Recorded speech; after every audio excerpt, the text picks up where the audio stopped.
ہر قسم کے روحانی جسمانی مسائل اور وظائف کے لیے پیر اقبال قریشی چینل کو سبسکرائب کریں۔ نحمدہ ونصلی علی رسولہ الکریم، اما بعد فاعوذ باللہ من الشیطان الرجیم، بسم اللہ الرحمن الرحیم۔ ذی الحجہ کے ماہ مقدس کے متعلق بہت اہم وظائف آپ کو عطا کرنے ہیں۔ ذی الحجہ اسلامی تاریخ کا بہت ہی متبرک مہینہ ہے۔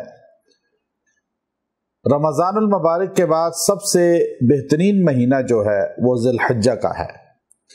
ذی الحجہ کے ماہ مقدس کے متعلق اللہ تبارک و تعالی نے قرآن مقدس کے اندر قسمیں بھی کھائیں۔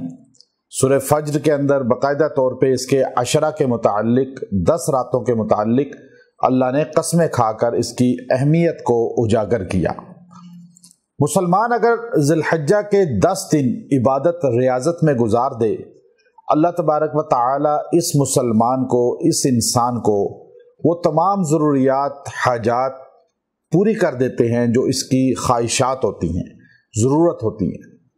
ذی الحجہ کی جیسے ہی انسان پہلی تاریخ آئے، چاند نظر آئے اور ذی الحجہ کا چاند دیکھتے ہی جب اس کو خبر ملے کہ آج ذی الحجہ شروع ہو گئی، یا اس نے چاند کو خود دیکھ لیا، تو فوری طور پہ بیٹھ کر 7 مرتبہ سورہ فجر کی تلاوت کرے۔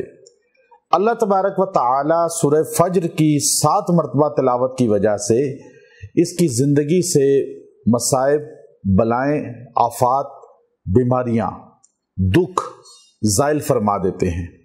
اور جیسے فجر پھوٹتی ہے رات کی تاریکی کے بعد، تو اللہ اس کی زندگی سے خوشیاں اور راحتیں اور ہر قسم کے سکون کو ظاہر کر دے گا، اور جو درد ہیں، آلام ہیں، مصائب ہیں، بیماریاں ہیں، وہ رات کے اندھیرے کی طرح چلی جائیں گی، ختم ہو جائیں گی۔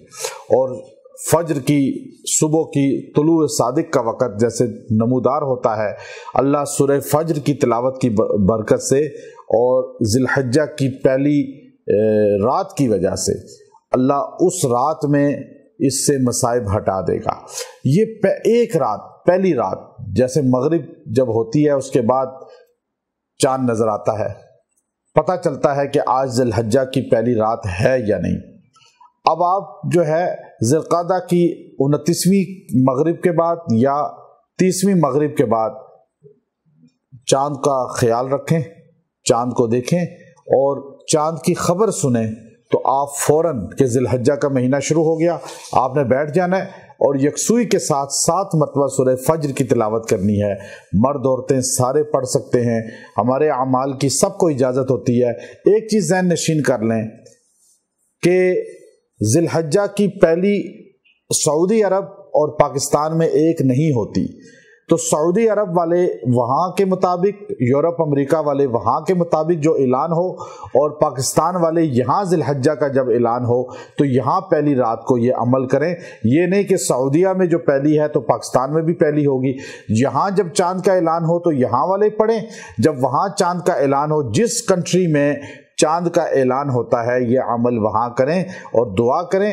اللہ آپ کی زندگی میں سکون لے آئے گا اور آپ کی زندگی میں راحت آ جائے گی۔ وآخر دعوانا ان الحمد للہ رب العالمین۔